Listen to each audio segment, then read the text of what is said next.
صل على سيدنا محمد وعلى آل سيدنا محمد كما صليت على إبراهيم وعلى آل إبراهيم في العالمين إنك حميد مجيد. أعوذ بالله من الشيطان الرجيم. بسم الله الرحمن الرحيم. إنا لننصر رسلنا والذين آمنوا في الحياة الدنيا ويوم يقوم الأشهاد يوم لا ينفع الظالمين معذرتهم ولهم اللعنة ولهم سوء الدار. ولقد آتينا موسى الهدى وأورثنا بني إسرائيل الكتاب هدى وذكرى لأولي الألباب. فاصبر إن وعد الله حق واستغفر لذنبك وسبح بحمد ربك بالعشي والإبكار. إن الذين يجادلون في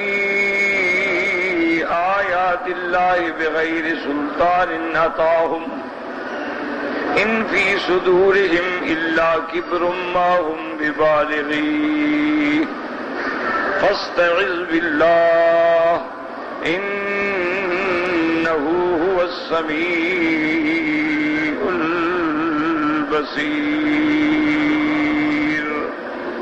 قال المؤلف قد أورد أبو جعفر بن جرير رحمه الله تعالى عند قوله إنا لننصر عند قوله تعالى إنا لننصر رسلنا والذين آمنوا في الحياة الدنيا سؤالا فقال قد علم أن بعض الأنبياء عليهم الصلاة والسلام قتله قومه بالكلية كيحيى وزكريا وشعيبا عليهم الصلوات والتسليم ومنهم من خرج من بين أظهرهم إما مهاجرا كإبراهيم عليه السلام وإما إلى السماء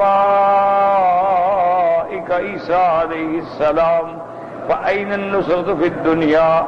ثم أجاب عن ذلك بجوابين أحدهما أن يكون الخبر خرج عاما والمراد به البعث قال وهذا سائغ في اللغة. والثاني أن يكون المراد بالنصر الانتصار لهم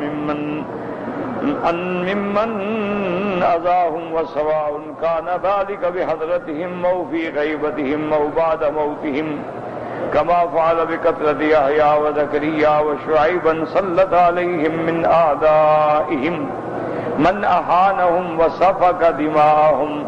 وقد ذكر أن النمروذ أخذه الله تعالى أخذ عزيز مقتدر.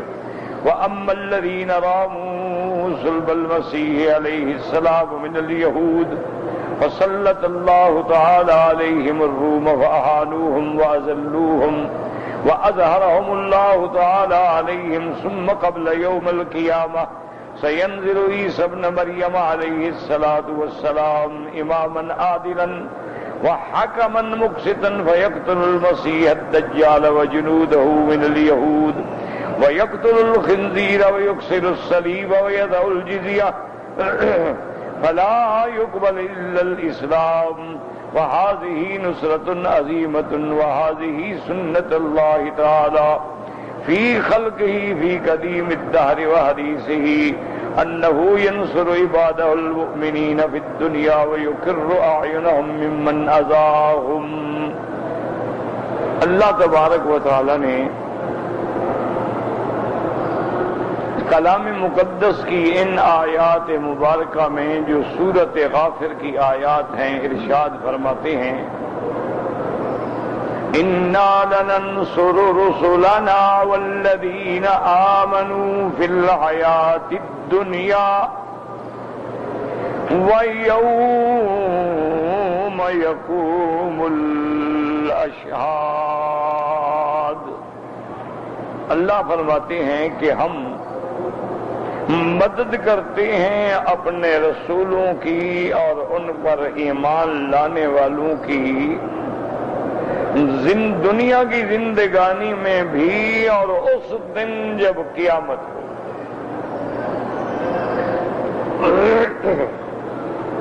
اب سوال یہ پیدا ہوتا ہے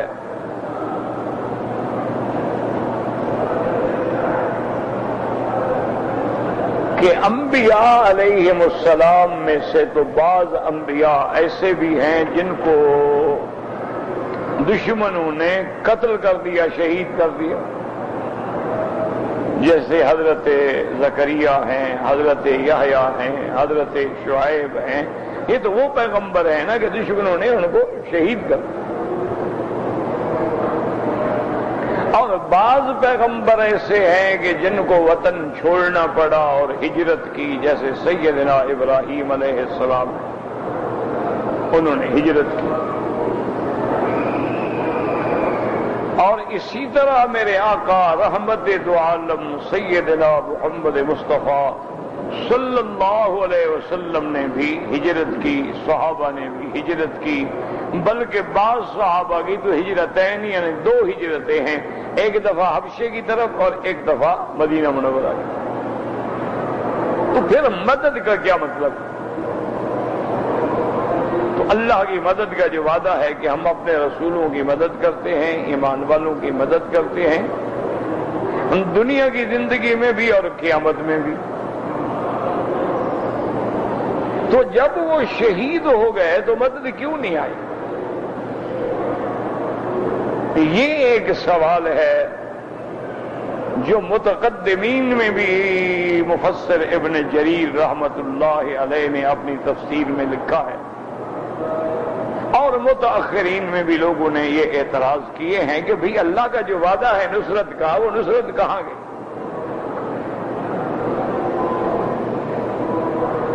اب اس کے بعد علماء نے، مفسرین نے اس کے کئی جواب دیے۔ ایک جواب تو یہ بھی دیا ہے، جیسا کہ حافظ ابن جریر نے اور مفسرین نے، کہ بھئی یہاں لفظ تو عام ہے لیکن مراد بعض ہے، اور ایسے ہوتا یعنی اغلب یہ ہے، اکثر یہ ہے کہ اللہ اپنے رسولوں کی اور اپنے ایمان والوں کی مدد فرماتے ہیں، کبھی کسی کی نہیں بھی فرمائی تو، لیکن جب غالب کی فرما دی تو گویا یہ بات درست۔ مثلا 100 پیغمبر ہیں، ان میں اللہ تبارک و تعالی نے 90 کی تو مدد فرما دی لیکن 10 کی نہیں فرمائی، تو علی سبیل الاغلب والاکثر اللہ نے فرما دیا کہ ہم اپنے رسولوں کی مدد کرتے ہیں۔ ایک جواب دماغ میں رکھ رہے ہیں کہ یہ لفظ تو عام ہے لیکن مراد خاص۔ اور دوسرا جواب مفسرین کرام نے یہ دیا ہے،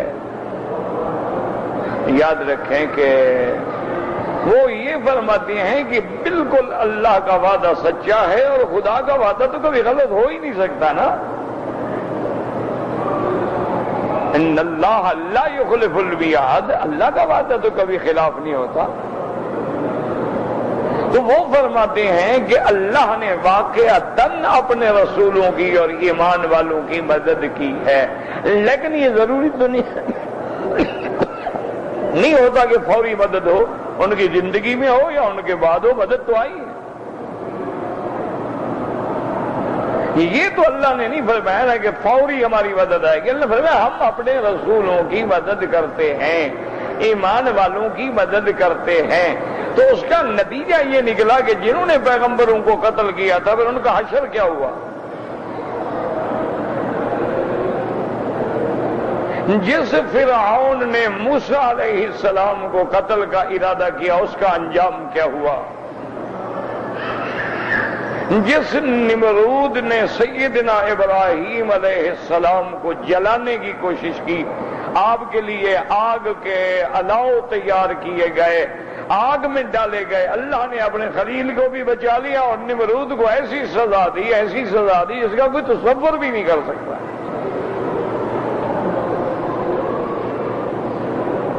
اب دیکھیں نا کہ مچھر کیا ہوتا ہے، ایک چھوٹا سا چیز ہے، اللہ نے ایک مچھر کو حکم دیا، وہ اس کے ناک میں سے داخل ہوا، دماغ پہ جا کے بیٹھ گیا، ایک چھوٹا سا پسو مچھر۔ اب جناب جب وہ دماغ پہ حرکت کرے اس کو درد شروع ہو جائے، اچھا وہ چپ کر کے بیٹھ جائے تو وہ ٹھیک ہو جائے۔ تو اس کا علاج یہ تجویز کیا گیا کہ ہر وقت آدمی کھڑا رہے جو اس کے سر پہ مارتا رہے۔ اب مارنے والے تنگ آ گئے، انہوں نے کہا جی ہمارے تو ہاتھ لال پیلے ہو گئے، انہوں نے کہا جوتا اٹھا کے مارو بھائی۔ تو اپنے غلاموں سے، اپنے نوکروں سے جوتے کھاتے کھاتے مر گیا تو مدد نہیں آئی تو کیا ہوا؟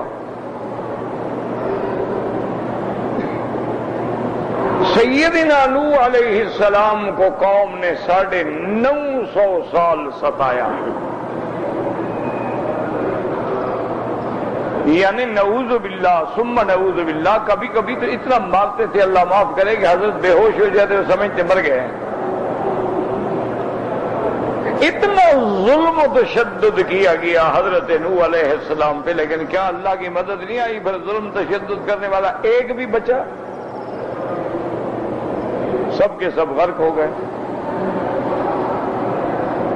فرعون جس کو اپنی قوت و طاقت پہ ناز تھا، یعنی اس دور میں جس کے پاس 6 لاکھ مقاتل تھے، جنگجو، 6 لاکھ فوج۔ آج بڑے بڑے ملکوں کے پاس بھی 6 لاکھ فوج نہیں، اور مصر کے ملک میں 6 لاکھ فوج ہونا کوئی معمولی سی بات تھوڑی ہے۔ فرعون مصر میں تھے نا، وہاں جو بادشاہ بنتا تھا اس کا لقب فرعون ہو جاتا تھا، جیسے حبشہ کے بادشاہ کا لقب نجاشی ہو جاتا تھا، یمن اور ہمیر والوں کا لقب تبع ہو جاتا تھا، اسی طرح روم والوں کا لقب ہرقل ہو جاتا تھا، فارس والوں کا لقب کسرا ہو جاتا تھا۔ یہ لقب تھے۔ اب کئی بادشاہ گزرے جو کسرا کہلائے، کئی بادشاہ گزرے جو ہرقل کہلائے، کئی بادشاہ گزرے جو تبع کہلائے، کئی بادشاہ گزرے جو فرعون کہلائے، اور تقریباً یہ 12واں فرعون ہے جو موسیٰ علیہ السلام کے زمانے میں ہے۔ فرعون کتنی بڑی سزا ملی کہ پانی پہ، نہروں پہ، بلڈنگوں پہ طاقت پہ فخر کرنے والا پانی میں غوطے کھا رہا ہے اور آخر وقت میں چیخ رہا ہے یا اللہ میں ایمان لے آیا، آمنت برب موسیٰ و ہارون۔ اللہ نے فرمایا بدبخت، الان اب ایمان یاد آیا ہے، وقد عصیت قبل، اس سے پہلے تم بڑے نافرمان تھے، بڑے اکڑتے تھے، وکنت من المفسدین، بڑے فسادی تھے۔ وہ کہاں گئی تمہاری اکڑ بکڑ؟ تو اس لیے بعض علماء فرماتے ہیں کہ انا لننصر رسلنا والذین آمنوا فی الحیات الدنیا، یہ اللہ کا سچا وعدہ ہے، لیکن کبھی مدد ان کی زندگی میں آتی ہے، کبھی ان کے بعد آتی ہے، لیکن مدد آتی ہے ہر حال۔ یہ نہیں ہے کہ مدد نہ آئی ہو۔ اب دیکھیں رحمت دو عالم کو ابھی جہل ملعون نے کتنا ستایا، ابھی لہب نے، عتبہ نے، عتیبہ نے، شیبہ نے، سب لوگوں نے کتنا ستایا، لیکن آخر غالب کون آئے؟ حضرت محمد مصطفیٰ صلی اللہ علیہ وعلی آلہ واصحابہ وسلم تسلیما، کہ حضور مکے میں داخل ہوئے، فاتحانہ شان سے داخل ہوئے، اور آج دشمن یا مارے گئے یا قیدی بن کے سامنے کھڑے ہیں۔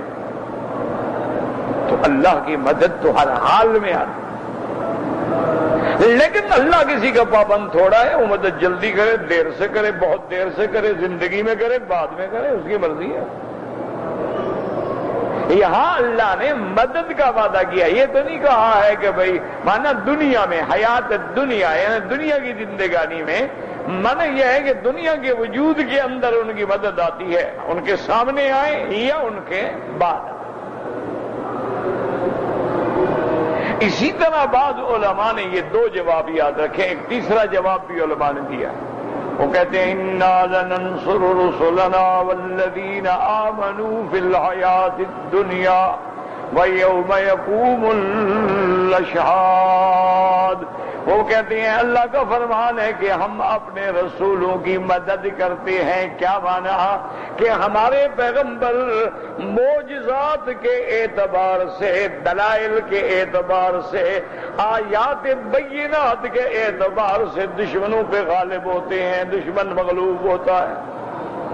کہ جب انبیاء سے بات ہوگی، جب حق والوں سے بات ہوگی تو لازم بات ہے کہ وہ شرمندہ ہوں گے، رسوا ہوں گے، اور انبیاء اور مومنین جو ہے وہ کامیاب۔ یعنی یہ نصرت ہے باعتبار دلائل کے، باعتبار آیات کے، باعتبار بینات کے۔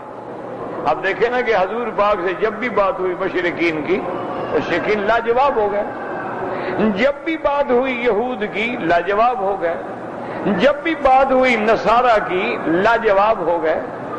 تو یہ معنی ہے مدد کا کہ ان کی مدد اللہ کی طرف سے آتی ہے۔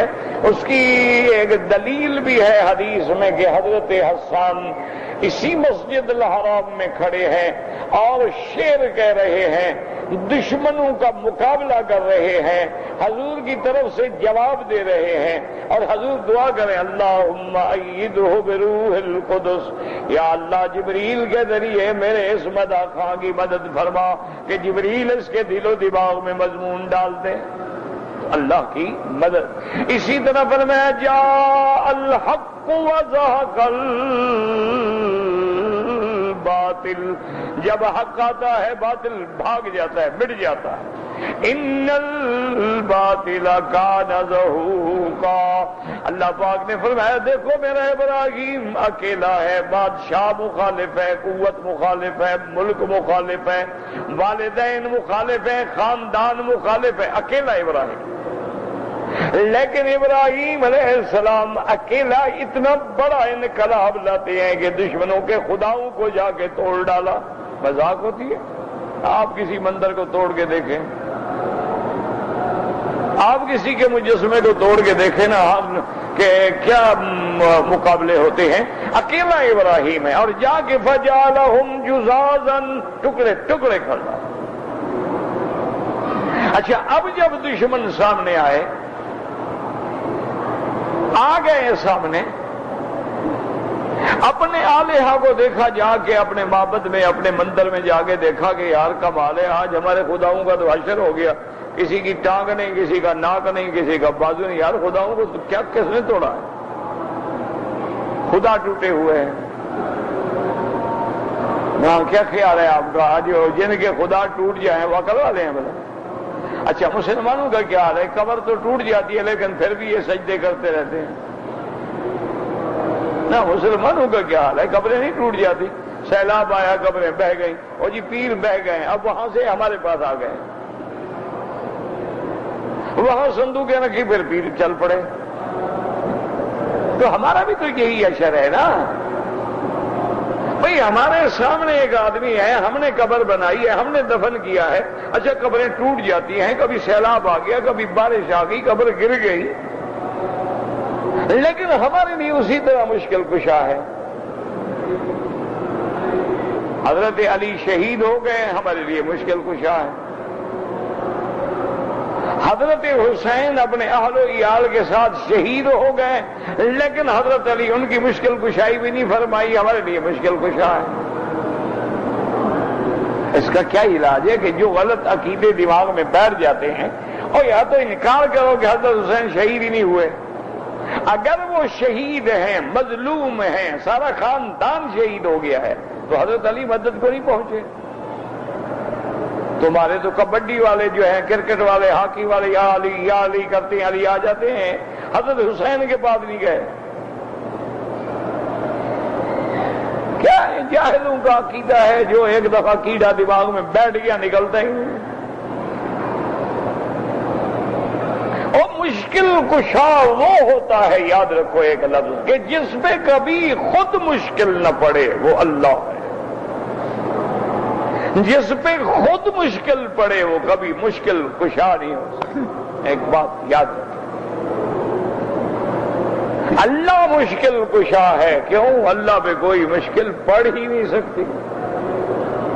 اللہ کو کوئی تکلیف پہنچا ہی نہیں سکتا۔ تو مشکل کشا تو وہ ہوتا ہے نا کہ جس پہ کبھی مشکل نہ پڑے۔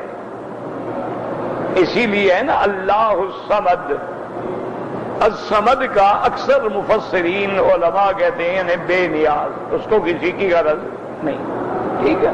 باقی اللہ کو کسی کی کیا غرض ہے؟ سارے مسلمان ہو جائیں اس کو فائدہ کوئی نہیں، سارے کافر ہو جائیں اس کا نقصان کوئی نہیں۔ لیکن حضرت شاہ جی رحمت اللہ علیہ نے لکھا ہے، میں نے تو سنی ہے، اصل بات یہ ہوتی ہے مشکل کہ ہم تو روایت پہنچتی ہے نا، آپ نے سنا دی ان نے سنا دی، کہ ایک دفعہ شاہ جی رحمت اللہ علیہ قید میں تھے، جیل میں تھے، اور وہیں کوئی ایک بہت بڑا پنڈت تھا، وہ بھی جیل میں تھا۔ تحریک آزادی تھی نا، تو سکھ بھی ہوتے تھے، پنڈت بھی ہوتے تھے، مسلمان بھی ہوتے تھے، تمام قومیں جو ہیں ان کے بڑے بڑے لیڈر جو ہیں وہ جنگ آزادی کافر انگریزوں کے خلاف لڑ رہے تھے، تو جیلوں میں جاتے تھے، کبھی اکٹھے بھی ہو جائے۔ تو شاہ جی ترجمہ پڑھ رہے تھے قرآن مقدس کا، جب ترجمہ ہے نا لفظ اللہ الصمد، اللہ نرادھار ہے، حضرت شاہ عبد القادر رحمت اللہ علیہ نے لکھا ہے نا ترجمے میں، اللہ نرادھار ہے۔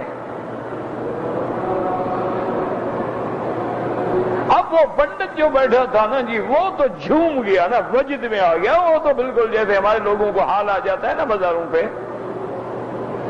اچھے خاصے کھڑے کھڑے جھومنے شروع ہو جاتے کہ حال آ گیا ہے جی، من ہے بے حال ہو گیا ہے۔ تو جھوم گیا اور کہنے لگا شاہ جی پھر کہیں، اور شاہ جی پھر کہیں، اور شاہ جی پھر۔ انہوں نے کہا آپ کو یہ ترجمہ کس نے بتایا ہے؟ شاہ جی نے فرمایا بھی ہماری تفسیر میں ہے، مفسر قرآن ہے حضرت شاہ عبد القادر دہلوی رحمت اللہ علیہ، جنہوں نے قرآن کی تفسیر لکھی ہے، انہوں نے یہ ترجمہ کیا۔ انہوں نے کہا شاہ جی اس کا ترجمہ یہ ہے، نرادھار کا معنی کہ جس بن کسی کا کام نہ ہو اور جس کو کسی کی حاجت نہ ہو۔ انہوں نے کہا وہ بے نیاز سے معنی نہیں بنتا، بے نیاز تو مانا اس کو کسی کی حاجت نہیں، جس بن کسی کا کام نہ بنے اور جس کو کسی کی حاجت نہ ہو وہ نرادھار ہوتا۔ انہوں نے کہا یہ تو ہماری سنسکرت کا لفظ ہے، آپ کو کہاں سے آ گیا؟ تو اللہ تبارک و تعالیٰ کی تو اتنی بڑی ذات ہے نا کہ اس کو تو کسی کی حاجت نہیں ہے۔ تو اس لیے اب آپ جناب دیکھیں پورے قرآن مقدس میں کہ اللہ کے نبی بھی دعا کریں گے اللہم ایدہ بروح القدس، اللہ۔ تو معنی یہ ہے کہ ہم اپنے رسولوں کی، ایمان والوں کی مدد کرتے ہیں، دنیا کی زندگانی میں بھی وہ غالب ہوتے ہیں، اور قیامت والے دن بھی وہ سچے ہوں گے، غالب ہوں گے۔ اب سارے دشمن مان رہے ہوں گے جی ہم نے واقعی قصور کیا، ہم نے جی واقعی غلطی کی۔ قالوا لو كنا نسمع ونعقل، اگر ہم آپ لوگوں کی بات سن لیتے نا، سمجھ سے کام لیتے تو آج جہنم میں نہ پڑے ہوتے، آپ باقی سچ کہتے تھے، ہم جھوٹے ہیں۔ تو اس دن بھی پیغمبر غالب ہو گئے، اللہ تبارک و تعالیٰ کے پیغمبر غالب ہوں گے۔ اسی لیے جن لوگوں نے پیغمبروں سے شرک کیا ہے، اللہ کے پیغمبر سامنے کھڑے ہو کے چیلنج کریں گے کہ بدبختو ہم نے تمہیں کہا تھا۔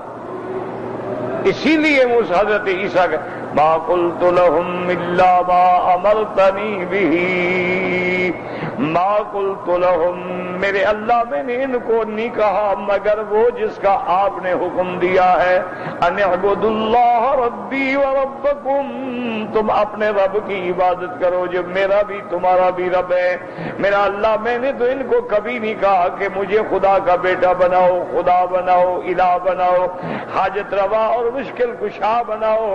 میں نے تو ان کو ہمیشہ یہ کہا میں اللہ کا بندہ ہوں، اللہ کا رسول ہوں۔ تو یہ معنی ہے مدد کا، یاد رکھیں۔ اور اسی طرح اگر آپ دیکھیں اللہ اکبر، اللہ نے وعدہ کیا ہے نا کہ لِيُظْهِرَهُ عَلَى الدِّينِ كُلِّهِ، میرا بدنی میں تیرے دین کو سب پہ غالب کر دوں گا۔ یہ اللہ کا وعدہ ہے۔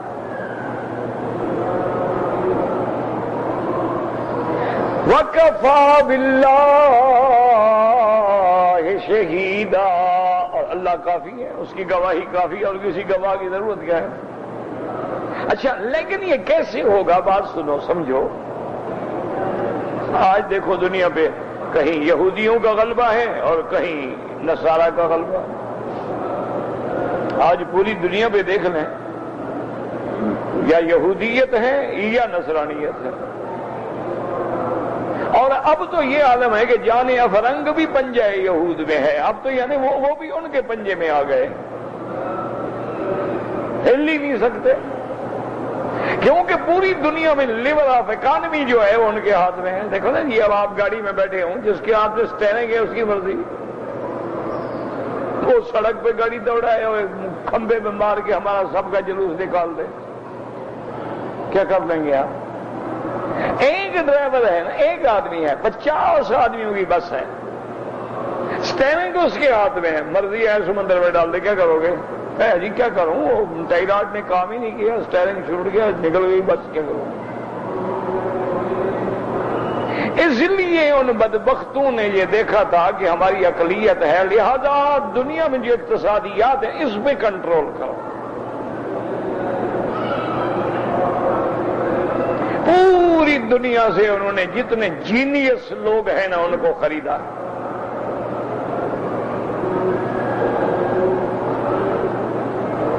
کل ہی میرے ایک دوست بیٹھے تھے، بات ہو رہی تھی کسی کے بارے میں نے پوچھا اس کا کیا حال ہے، تو انہوں نے کہا کہ جی اس کو اپنے 15 لاکھ روپے مہینہ کہا ہے، لیکن وہ 20 لاکھ مانگتا ہے. اچھا، جس کو ہماری کمپنیاں 20 لاکھ دینے میں سوچ رہی ہیں، اس کو باہر والوں نے 80 لاکھ مہینے کی آفر کر دی ہے. تو اب وہ ہمارے 20 لاکھ کا کیا کرے گا؟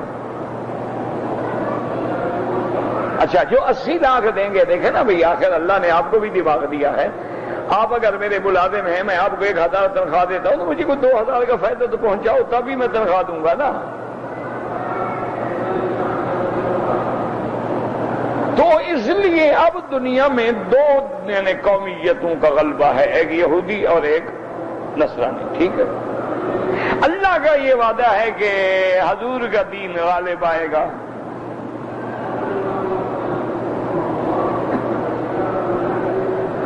اور حضور کی ایک صریح حدیث ہے، قرآن ایک صریح حدیث ہے. آپ نے فرمایا وَلَا يَبْقَى بَيْتٌ مِّن وَدَرٍ أَوْ وَبَرٍ إِلَّا أَدْخَلَهُ اللَّهُ بِعِزِّ عَزِيزٍ أَوْ بِذِلِّ ذَلِيلٍ. فرمایا دنیا کی زمین میں کوئی گھر کچا پکا نہیں رہے گا مگر اللہ اسلام کو داخل کرے گا.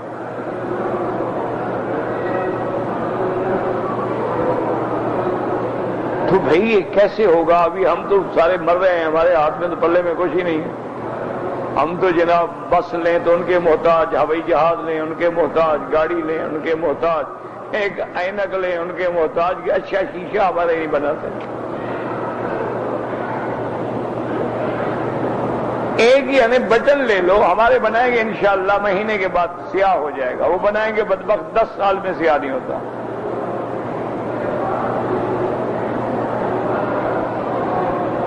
ہمارے مسلمان ماشاءاللہ جناب گوشت ٹنوں میں بند کرتے ہیں نا، 3 مہینے کے بعد ٹن کے اندر بدبو شروع ہو جاتی ہے. وہ بند کرتے ہیں 10 سال پڑا رہے، خراب نہیں ہوتا.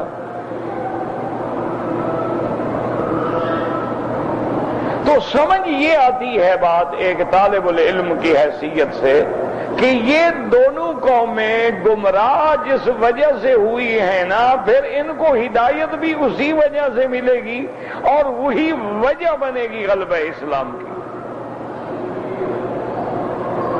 بات کو سمجھیں کیا مانا؟ مثلا یہودی گمراہ ہو گئے، کیوں؟ عیسیٰ علیہ السلام کو نعوذ باللہ انہوں نے کہا کہ پیغمبر کی بڑی بات ہے، وہ تو نعوذ باللہ حلالی بیٹا بھی نہیں ہے، وہ تو یوسف النجار کا بیٹا ہے، وہ تو بی بی مریم کا نعوذ باللہ تعلق تھا، بیٹا ہوا اور انہوں نے پردہ ڈالنے کے لیے یہ سارا ڈرامہ بنا دیا.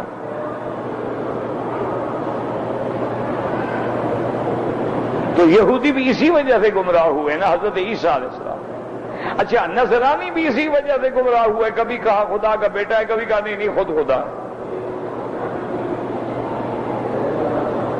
تو سبب جو ہے حضرت عیسیٰ ہے، اسی لیے اللہ نے عیسیٰ علیہ السلام کو آسمانوں میں بٹھایا ہے کہ وقت آئے گا لَيَنزِلَنَّ عیسیٰ ابن مریم، عیسیٰ ابن مریم اتریں گے اور یکسر الصلیب، صلیب کی قوت کو بھی ختم کریں گے، وَيَقْتُلُ الدَّجَّالَ، دجال کو بھی ختم کریں گے، وَيَضَعُ الْجِزْيَةَ، جزیہ بھی ختم کریں گے، يَمْلَأُ الْأَرْضَ عَدْلًا وَقِسْطًا، ساری دنیا کو انصاف اور امن سے بھر دیں گے، اور وہ ہوں گے کہ اس میں دین اسلام، وہ تابع ہوں گے محمد مصطفیٰ کے۔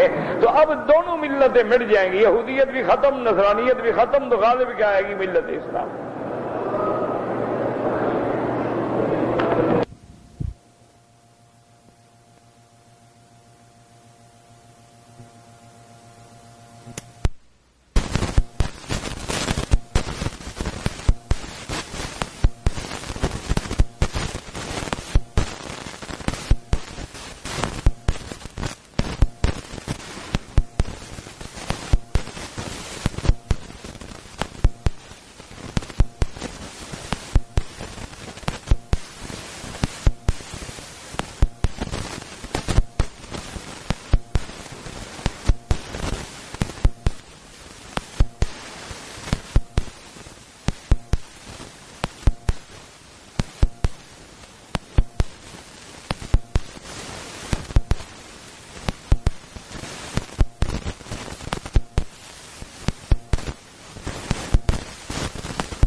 ہم اپنے نبی کے دین کو سارے دینوں پہ غالب کر دیں گے تو وہ وعدہ پورا ہو۔ اسی لیے قرآن کہتا ہے وَإِن مِّنْ أَهْلِ الْكِتَابِ إِلَّا لَيُؤْمِنَنَّ بِهِ قَبْلَ مَوْتِهِ۔ حضرت عیسیٰ جب آئیں گے اب یہودی موجود ہوں گے، آپ فرمائیں گے او یہودیو نا ہنجارو، تم نے میرے بارے میں کیا کیا کہا ہے، اب میری شان دیکھ لو کہ مجھے اللہ نے آسمانوں میں زندہ رکھا اور اللہ نے مجھے زندہ آسمانوں سے اتارا ہے، وہ سارے کلمہ پڑھ لیں گے۔ آپ کہیں گے نصرانیو تم نے مجھے خدا بنایا، خدا کا بیٹا بنایا، میں تو انسان ہوں، اللہ نے مجھے بی بی مریم سے پیدا فرمایا ہے، میں اللہ کا عبد ہوں، اللہ کا رسول ہوں اور دین محمد مصطفیٰ کے تابع ہوں، وہ بھی سارے مسلمان ہو جائیں گے۔ وَإِن مِّنْ أَهْلِ الْكِتَابِ إِلَّا لَيُؤْمِنَنَّ بِهِ قَبْلَ مَوْتِهِ وَيَوْمَ الْقِيَامَةِ يَكُونُ عَلَيْهِمْ شَهِيدًا۔ تو جب یہ دونوں ملتیں ختم ہو جائیں گی تو باقی کیا رہے گی؟ ملت الاسلام، جس کے بارے میں حضور نے فرمایا وہ وقت آئے گا الا ادخلہ اللہ فی بیت مدر ووبر کلمۃ الاسلام۔ آپ نے فرمایا کوئی گھر دنیا میں زمین پہ نہیں بچے گا مگر اللہ اس میں دین اسلام کو داخل کر دیں گے، غالب آ جائے گا۔ تو اس لیے یاد رکھیں کہ اب حضور کے زمانے کو گزرے ہوئے بھی تقریباً 1430 سال ہو گئے، لیکن وقت آئے گا جب اللہ کا یہ وعدہ سچا ہوگا کہ اللہ کا نبی کا دین غالب آئے گا، اسلام غالب آئے گا، قرآن غالب آئے گا اور دنیا میں کوئی دین باقی نہیں بچے گا الا دین الاسلام، مگر اسلام باقی رہے گا۔ یہ اللہ کا وعدہ ہے اور یہ اللہ کا وعدہ پورا ہو کے رہے گا، اس میں کوئی شبہ کر ہی نہیں سکتا۔ اور اسی لیے ایک بات یاد رکھیں کہ آج جو کفار جو ہیں، یہود ہیں، نصارہ ہیں، ہندو ہیں اور دنیا میں جتنے کافر ہیں، وہ سب زور لگا رہے ہیں اسلام کے خلاف، مسلمانوں کو مٹانے کے لیے لگے۔ وجہ کہ ان کو پتا ہے کہ انہوں نے غالب آنا ہے، انہوں نے تاریخ پڑھ لی ہے، وہ جاہل نہیں ہے، ان کا مطالعہ ہے، انہوں نے باقاعدہ دیکھا ہے، ان کے سامنے ہے واقعات۔ تو ہمارے تو ہم تو پڑھتے ہی نہیں ہیں نا، ان کے سامنے واقعات ہیں کہ کب جنگ ہوگی، کب فرات کے کنارے پہ جنگ ہوگی، کب پانی کے لیے جنگ ہوگی، کب ملحمت الکبریٰ ہوگا، کب ایک دفعہ عیسائی مسلمان مل کے یہودیوں سے لڑیں گے، پھر مسلمانوں اور عیسائیوں کی جنگ ہو جائے گی، پھر اسلام غالب آئے گا۔ وہ سارا کچھ پڑھ کے بیٹھے ہوئے ہیں، وہ جاہل نہیں ہے، ہماری طرح نہیں ہے کہ وہ بس گھر میں سوتے رہیں یا قرآن شریف طویل لکھنے کے کام آئے یا مردے کو بخشوانے کے کام آئے یا کسی دولہا دلہن کو قرآن کے نیچے سے گزارو۔ زندگی میں پڑھا نہیں بدبختوں نے، اب قرآن کے نیچے سے گزر رہے ہیں، اور ساری زندگی تم نے قرآن کھول کے نہیں پڑھا ہے۔ اسی لیے حضور نے فرمایا کہ رب قاری القرآن یقرأ القرآن والقرآن یلعنہ، بہت سارے لوگ ہیں جو قرآن پڑھتے ہیں اور قرآن ان کو لعنت کر رہا ہے۔ صحابہ حیران ہو گئے، انہوں نے کہا یا رسول اللہ قرآن لعنت کریں گے؟ انہوں نے فرمایا اچھا قرآن میں ہے لعنت اللہ علی الکاذبین، جھوٹے پہ اللہ کی لعنت کا ہے۔ انہوں نے کہا قرآن بھی بڑے جھوٹ بھی بولے تو لعنت ہو رہی ہے کہ نہیں ہو رہی؟ قرآن نے کہا ہے کہ ظالمین پہ اللہ کی لعنت ہے، قرآن بھی پڑھتا ہے، ظلم بھی کرتا ہے، قتل بھی کرتا ہے، ڈاکے بھی مارتا ہے، تو اللہ کی لعنت نہیں پڑ رہی؟ تو اس لیے ہمیشہ یاد رکھیں کہ تم نے تو قرآن کو اس نظر سے دیکھا نہیں ہے۔ دنیا میں جتنے بڑے بڑے انقلاب آئے ہیں وہ مانے یا نہ مانے، دیکھیں نا، سب سے بڑے انقلاب دنیا میں فرانس کا آیا، پھر رشیا کا آیا، ان کا جو اصل مطمع نظر تھا اور ان کے سامنے جو نقشہ تھا وہ اللہ کا قرآن تھا۔ آج بھی دنیا میں کافروں نے ویلفیئر سٹیٹ بنائی ہوئی ہے، بے روزگار کو وظیفہ ملتا ہے، حاملہ عورت کو وظیفہ ملتا ہے، بچہ پیدا ہو وظیفہ ملتا ہے، عورت کو حمل ہو جائے آخری 3 مہینے میں چھٹی بھی ملتی ہے، وظیفہ ملتا ہے۔ یہ ویلفیئر کی جو ساری انہوں نے نظام بنایا، یہ سارا حضرت عمر کا نظام ہے، اور انہوں نے اپنی کتابوں میں لکھا ہے۔ یہ نہیں کہ وہ نہیں مانتے، وہ تو مانتے ہیں، وہ تو خنزیر کی چربی ڈالے لکھ دیتے ہیں خنزیر کی چربی ہے اس میں۔ مسلمانوں کی طرح نہیں ہے کہ جناب کیپسول بیچیں گے تو اندر آٹا ہے، اپنا چنے کا آٹا ہے، وہ ایسا نہیں کرتے، وہ کافر ہے، دشمن ہے، کھلی بات کرتے ہیں، کہتے ہیں اس میں خنزیر ہے، اس میں نہیں ہے، اس میں اینیمل فیٹ ہے اور اس کے اندر ویجیٹیبل فیٹ ہے، اس کے اندر جانور کی چربی ہے، اس کے اندر سبزی سے ہم نے گوند نکالا ہے، لکھ دیتا ہے، وہ تو نہیں چھپاتا ہے، وہ تو لکھ دیتا ہے کہ جناب اس کے اندر اتنی مقدار ہے الکوہل کی، 25% ہے اس میں، 50% اس میں 90% ہے، وہ تو نہیں چھپاتا۔ اسی لیے ان کو بھی پتا ہے کہ جب انہوں نے ویلفیئر کا تصور لیا، انہوں نے لکھا ہے کہ یہ تصور ہمیں حضرت عمر سے ملا ہے۔ حضرت عمر کے نظام کو لے کے کافر اپنے ملکوں کو کہاں لے گئے، اور ہم نے حضرت عمر کو چھوڑ کے جہنم لے لی، نہ ہمارے پاس آٹا ہے، نہ ہمارے پاس روٹی ہے، نہ ہمارے پاس امن ہے۔ یہ حضرت عمر کا مقولہ تھا۔ فرمایا کہ اگر فرات کے کنارے کتا بھوکا مر جائے تو قیامت میں عمر جواب دے گا، تمہارے تو بندے بھوکے مر رہے ہیں، خودکشی کر رہے ہیں، گردے بیچ رہے ہیں، بچیاں بیچ رہے ہیں، لڑکے بیچ رہے ہیں، اولاد بیچ رہے ہیں، روٹی نہیں ہے، کیا کریں؟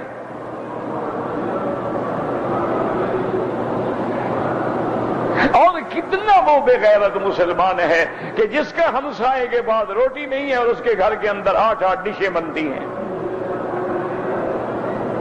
اسلام یہ کہتا ہے کہ اگر گوشت تھوڑا ہے، پانی تو اللہ نے دیا ہے نا، شوربہ دیا نا، بنا لو، ہمسائے کو بھیجو۔ اسلام یہ کہتا ہے کہ بلڈنگ اتنی اونچی نہ بناؤ گے ہمسائے کی روشنی رک جائے یا ہمسائے کی دھوپ رک جائے۔ اسلام ہمیں یہ کہتا ہے کہ فروٹ کھایا ہے اس کے چھلکے گلی میں نہ پھینکو، کسی غریب کا دل نہ دکھے کہ وہ دیکھے گا چھلکے پڑے ہو کہ یار ہم تو نہیں لے سکتے، ہم تو نہیں خرید سکتے، اس کا دل جلے گا۔ یہ کہاں کا اسلام ہے کہ امیروں کے کتے مکھن کھاتے ہیں، کیک کھاتے ہیں، گاڑیوں میں سفر کرتے ہیں، ان کو نہانے کے لیے الگ شیمپو ہے، ان کے لیے الگ ہوٹل ہے، اور مسلمان کی بچی جو ہے وہ بک رہی ہے بھوک کی وجہ سے، اپنے ماں باپ لے جاتے ہیں کہ یہ بچی ہم سے لے لو۔ وہ کہتے ہیں چلو 2 دن روٹی تو کھا لے گی نا۔ کون کہتا ہے کہ ہم مسلمان ہیں؟ ہم تو اسلام کے نام پر ایک کلنک کا ٹیکا ہے، ہم تو بدنام کرنے والے ہیں مسلمانوں۔ مسلمان جب تم تھے جہاں جہاں سے گزرتے گئے اسلام پھیلتا گیا۔ مسلمان صحابہ تھے، مسلمان تابعین تھے، مسلمان محدثین تھے، مفسرین تھے، اولیاء اللہ تھے۔ آپ تاریخ اٹھا کے دیکھ لیں، ایک معین الدین رحمت اللہ علیہ اجمیر میں جاتا ہے، اکیلا بندہ ہے اور پاؤں میں لکڑی کی جوتی ہے، پاؤں میں جوتا بھی نہیں ہے، اور ایک اکیلا آدمی 90,000 ہندو کو کلمہ پڑھا دیتا۔ تم نے میرے خیال میں کوئی 10 مسلمانوں کو کافر تو بنایا ہوگا، آج تک مسلمان نہیں بنا سکے۔ یہ کافر اور یہ کافر اور وہ کافر، اور اسے کہا وہ کافر، اسے کہا وہ کافر۔ اچھا ایک دن میں غور کر رہا تھا کہ اگر یہ سارے فتوے اکٹھے کر لو تو معلوم ہوتا ہے زمین پر کوئی مسلمان ہے ہی نہیں۔ ہر جماعت نے کہا نہیں یہ کافر، اسے کہا وہ کافر، اسے کہا وہ کافر، تو بچہ کون؟ تو اس لیے یاد رکھیں کہ اللہ کا وعدہ سچا ہے، آج بھی اللہ کی مدد آ سکتی ہے، لیکن شرط کیا ہے؟ کان حقا علینا نصر المؤمنین۔ ایمان ہوگا تو مدد آئے گی نا۔ انتم الاعلون ان کنتم مؤمنین۔ اللہ فرماتے ہیں تم ہی سر بلند ہوگے، شرط یہ ہے کہ پہلے مومن تو بنو نا، ایمان تو لاؤ نا۔ یہ کہاں کا ایمان ہے؟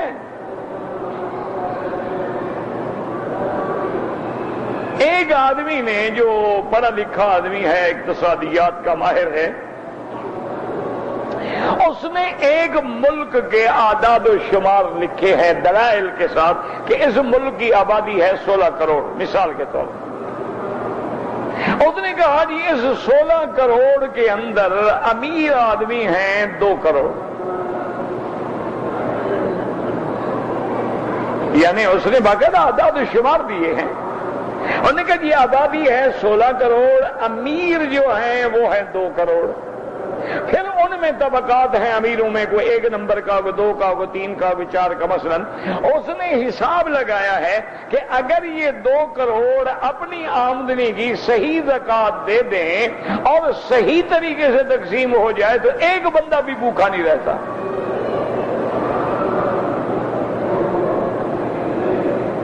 اچھا آپ کو پتا ہے کہ ایک دن میں کتنا سگریٹ پیا جاتا ہے؟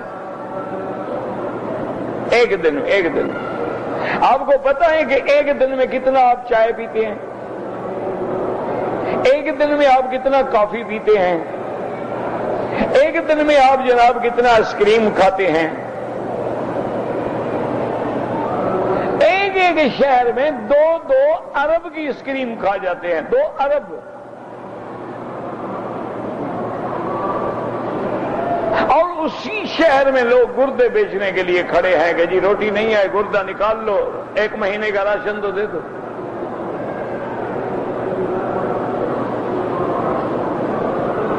تو پھر اسلام کا کیوں نام لیتے ہو؟ چند لوگ ہیں بیچارے نمازیں پڑھتے ہیں، دعوت کا کام کرتے ہیں، اللہ رسول کا نام لیتے ہیں، قرآن پڑھتے پڑھاتے ہیں، مسجد ہیں، مدرسے ہیں۔ خدا نہ کرے اگر یہ بھی نہ ہوں تو پتہ ہی نہیں ہوگا کہ یہ مسلمانوں کا ملک ہے یا کافروں کا ملک ہے۔ یہ تو کہیں سے اذان کی آواز آ گئی، کہیں سے جمعہ والے دن خطبے کی آواز آ گئی، کسی جگہ کوئی بیچارہ مدرسہ کھول کے بیٹھا ہے، 50 لڑکوں کو قرآن پڑھا رہا ہے، کہیں حدیث پڑھا رہا ہے، ان کی برکت ہے، ان کی وجہ سے اگر نام چل رہا ہے کہ ہم مسلمان ہیں بس، ورنہ تو بات ختم ہو گئی۔ اس لیے قرآن کہتا ہے اِنَّا لَنَنصُرُ رُسُلَنَا وَالَّذِينَ آمَنُوا فِي الْحَيَاةِ الدُّنْيَا وَيَوْمَ يَقُومُ الْأَشْهَادُ۔ یاد رکھو اشہاد کا معنی یعنی وہ دن جب قیامت کا دن ہوگا اور جب ملائکہ بھی گواہی دے رہے ہوں گے، جب انبیاء بھی گواہی دے رہے ہوں گے۔ فَكَيْفَ إِذَا جِئْنَا مِنْ كُلِّ أُمَّةٍ بِشَهِيدٍ وَجِئْنَا بِكَ عَلَىٰ هَٰؤُلَاءِ شَهِيدًا۔ اللہ نے فرمایا میرا مدنی وہ کیا وقت ہوگا جب ہر پیغمبر اپنی امت پہ گواہی دے گا اور سارے انبیاء کی صداقت کی گواہی حضرت محمد مصطفیٰ دیں گے۔ اس لیے آگے اللہ فرماتے ہیں لیکن وہ دن ایسا ہوگا یوم لا ينفع الظالمین معذرتهم وَلَهُمُ اللَّعْنَةُ وَلَهُمْ سُوءُ الدَّارِ۔ اللہ فرماتے ہیں وہ دن ایسا ہوگا کہ جس دن ظالم کافر مشرک کو ان کی معذرت، ان کا عذر بھی قبول نہیں ہوگا، معذرت بھی قبول نہیں ہوگی۔ وَلَهُمُ اللَّعْنَةُ، اور ان کے لیے اللہ کی لعنت ہوگی۔ یعنی لعنت کا کیا معنی؟ البعد عن رحمت اللہ، اللہ کی رحمت سے ان کو دور کر دیا جائے گا۔ وَلَهُمْ سُوءُ الدَّارِ، اور ان کا برا ٹھکانہ ہوگا، برا انجام ہوگا۔ وہ برا ٹھکانہ اور برا انجام کیا ہے؟ وہ جہنم کی آگ ہوگی۔ اسی لیے فرماتے ہیں وَلَقَدْ آتَيْنَا مُوسَى الْهُدَىٰ، تحقیق ہم نے موسیٰ علیہ السلام کو ہدایت نور دے کے بھیجا۔ وَأَوْرَثْنَا بَنِي إِسْرَائِيلَ الْكِتَابَ، اور ہم نے بنو اسرائیل کو اس کتاب تورات کا وارث بنایا۔ اللہ نے کامل کتاب دی، کتاب ہدایت، کتاب رحمت۔ اس میں کیا تھا؟ ہدی وذکریٰ لأولی الالباب، اس کتاب میں ہدایت تھی اور نصیحت تھی ان لوگوں کے لیے جن کے عقل ٹھکانے ہیں، جو عقل والے ہیں، جو سمجھ والے ہیں۔ اللہ نے فرمایا میرا مدنی آپ بالکل غم نہ کریں، فاصبر، آپ ثابت قدم رہیں، صبر کریں، جمے رہیں۔ ان وعد اللہ حق، تیرے اللہ کا وعدہ سچا ہے۔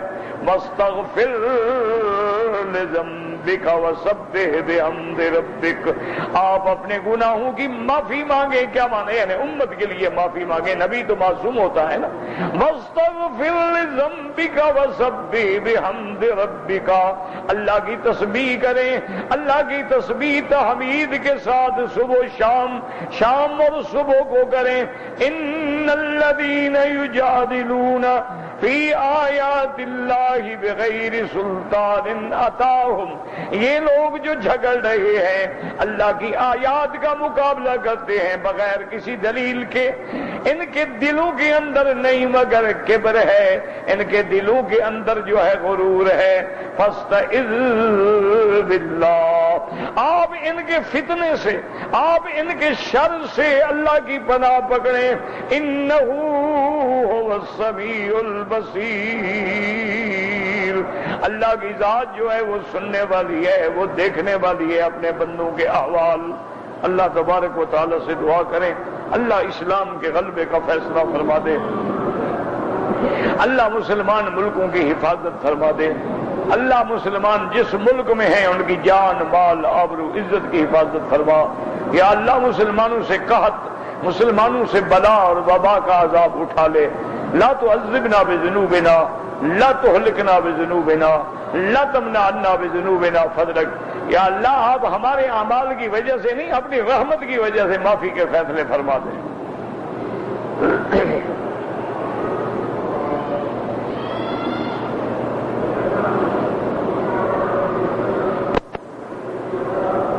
کہتے جی کہ حرم کے حدود میں جو درخت لگے ہوئے ہیں ان کو نہیں کاٹنا چاہیے۔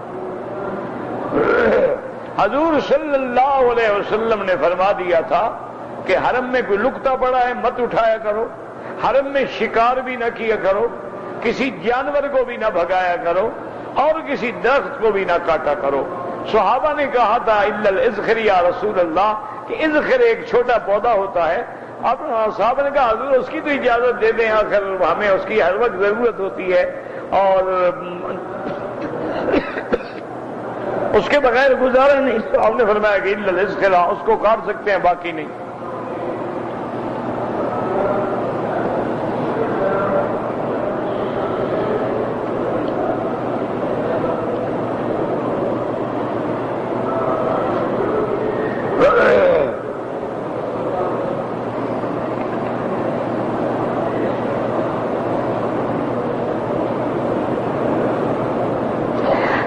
جی کہ مجھے پہلے اتنا دین کا علم نہیں تھا، الحمدللہ آپ کی تقریروں سے اللہ نے مجھے دین کا علم دیا ہے۔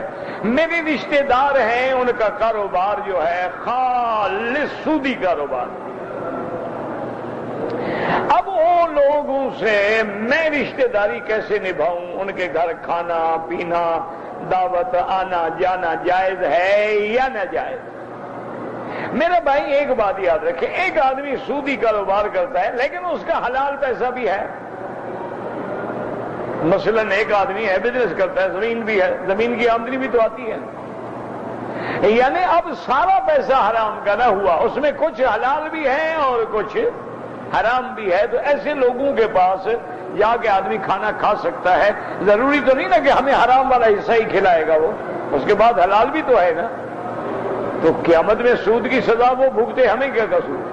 اور پھر دعوت وغیرہ یا کھانا جانا تو آپ کافر کے گھر میں بھی کھا سکتے ہیں، اگر پتہ ہو کہ اس نے حرام نہیں ملایا۔ اگر پتہ ہے آپ کو کہ وہ حرام نہیں ملایا اس نے، انگریز ہے، کافر ہے، یہودی ہے، نصرانی ہے، ہندو ہے، کھانا کھا سکتے ہیں۔ کھانے کا کیا ہے؟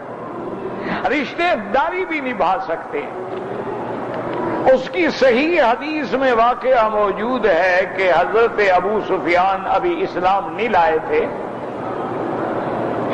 وہ مدینہ منورہ میں آئے، ان کی بیٹی جو تھی بی بی ام حبیبہ، یہ حضور کی بیوی ہیں اور امہات المومنین ہیں۔ تو وہ سیدھے اپنی بیٹی کے گھر میں گئے، تو گھر میں جو ایک سیدھا سادہ کپڑا بچھا ہوا تھا وہ بیوی نے جلدی جلدی لپیٹ لیا۔ تو ابو سفیان نے کہا اس لیے لپیٹا ہے کہ یہ بوسیدہ ہے اور پرانا ہے اور کم قیمت ہے، میرے شان کے لائق نہیں۔ اس نے کہا نہیں یہ نہیں، یہ فراش ہے میرے نبی محمد مصطفیٰ کا، تم کافر ہو، کافر کو کیسے بٹھاؤں حضور کے بستر پہ؟ اس نے کہا تم میری بیٹی ہو، کیا ہو رہا ہے تمہیں؟ تمہارے وہ اخلاق کہاں چلے گئے؟ انہوں نے کہا بس زیادہ بات نہ کریں، آپ ٹھہریں، پہلے مجھے جانے دیں، میں حضور سے پوچھ کے آؤں۔ تو ام حبیبہ نے حضور سے آگے پوچھا کہ یا رسول اللہ صلی اللہ علیہ وسلم ان ابی قدما، میرا ابا آیا ہے اور آپ جانتے ہیں وہ کافر ہے، وہ مشرک ہے، اور جنگ احد میں وہی کافروں کی قیادت کرنے والا آدمی ہے، تو اب میں کیا کروں حضور؟ آپ نے فرمایا سیلی ابا کے جاؤ، اپنے ابا کا احترام کرو، اس کو کھانا کھلاؤ، عزت دو، اس کا خیال رکھو، تمہارا باپ ہے، کافر ہے تو کیا ہو گیا؟ تو اس لیے ہمیشہ یاد رکھیں کہ رشتہ داری کے جو معاملات ہیں وہ اس لیے نہیں خراب ہو سکتے کہ فلاں آدمی ایک سود کھاتا ہے یا فلاں ایک آدمی شراب پیتا ہے، اس کے گناہ ہیں، یہ تھوڑے کہ ہم رشتہ داری چھوڑ دیں۔ اور دوسری بات یہ ہے کہ رشتہ داری جب چھوڑ دو گے تو ان کو دین کون سمجھائے گا؟ تو میں بھی تو دین کا پتہ نہیں تھا نہ، لگ گیا، تو اب تم ان پر بھی محنت کرو کہ انہیں دین پہنچاؤ، انہیں آواز پہنچاؤ، انہیں علماء کی تقاریر سناؤ، انہیں کیسٹیں لے کے دعوت بھیجو، انہیں کسی بڑے عالم کے درس میں تقریروں میں لے جاؤ، اللہ ان میں بھی انقلاب لے آئے، کوئی مشکل تو نہیں۔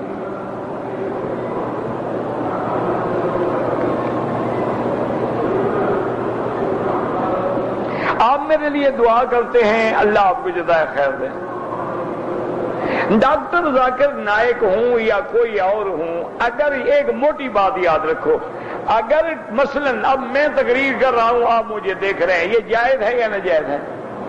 یہی چیز ٹی وی میں بھی جائز ہے، اگر یہاں بیٹھ کے کسی غیر محرم عورت کو دیکھنا حرام ہے، وہاں بھی حرام ہے۔ اگر ٹی وی میں عورتیں ہیں، بے پردہ ہیں، فیشن ہے، فلمیں ہیں، ڈرامے ہیں، وہ حرام ہیں۔ لیکن اگر اس میں کسی عالم کی تقریر ہے یا کوئی بندہ مرد ہے وہ خبریں سنا رہا ہے، کوئی ایسی بات نہیں، کچھ نہیں۔ کیونکہ جب تک تم دشمن کے ہتھیار کا مقابلہ اسی ہتھیار سے نہیں کرو گے تم مقابلہ کر ہی نہیں سکتے۔ ایک اصولی سی بات، یعنی دشمن کے پاس اگر ہتھیار ہے اور آپ کہیں کہ نہیں جی ہم تو گھوڑے پہ چڑھ کے جہاد کریں گے اور ہم نیزہ لے کے جائیں گے، ہم تلوار لے کے جائیں گے، تو انشاءاللہ فوراً مر جائیں گے، ایک گولہ ہی کافی ہے۔ تو یہ تو اصولی بات ہے، جو چیز ایسے حلال ہے وہ ویسے بھی حلال ہے، جو چیز ایسے حرام ہے وہ ویسے بھی حرام ہے۔ ایک موٹی بات یاد رکھیں،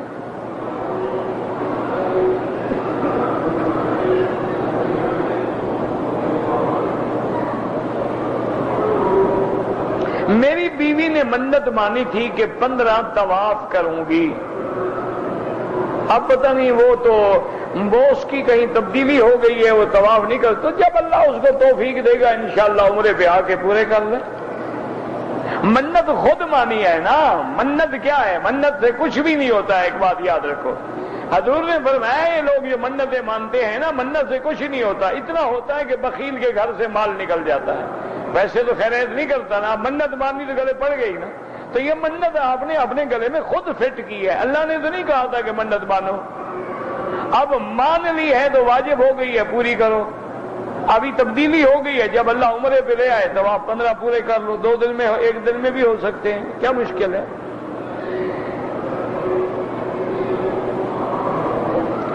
تعظیم کے اعتبار سے ماں باپ کے قدموں پہ جھکنا بالکل ناجائز ہے، اللہ کے سوا کسی کے آگے نہیں جھکنا۔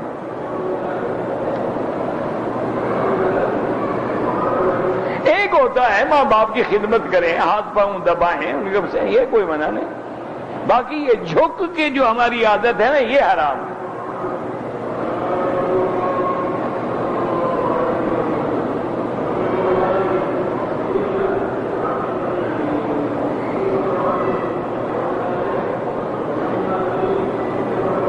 والد صاحب آپ کے بیمار ہیں، اللہ شفائے کاملہ عطا فرمائے، اللہم اشفنا واشف مرضانا ومرضى المسلمین۔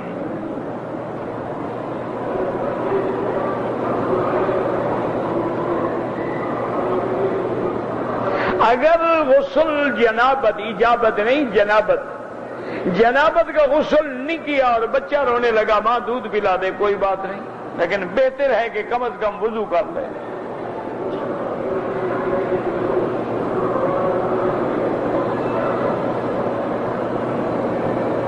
میں خمیس مشیط سے عمرے کی نیت سے آیا تھا، ڈرائیور نے میقات پہ گاڑی نہیں روکی اور میں مکے میں آ گیا، تو آپ گاڑی میں بیٹھے بیٹھے قمیص اتار دیتے، لبیک پڑھ لیتے بس، اور کون سا مسئلہ تھا مشکل؟ یعنی اگر آپ مسئلہ سمجھتے نہ غسل ضروری ہے نہ 2 رکعت پڑھنا ضروری ہے، ہوائی جہاز میں بیٹھے بیٹھے کپڑا بھی نہیں ہے، نیچے سلوار رہنے دیں، یہی قمیص نکال کے کندھے پہ ڈال دیں، لبیک بعمرۃ لبیک اللہم لبیک، جب نیچے اتریں چادریں باندھ لیں، کوئی مسئلہ نہیں، کوئی مشکل نہیں۔ بہرحال اب حل یہ ہے کہ آپ فوراً طائف چلے جائیں، یہ سیل میں جہاں میقات ہے وہاں سے جا کے عمرہ کر لیں، دم نہیں دینی پڑے گی آپ کو۔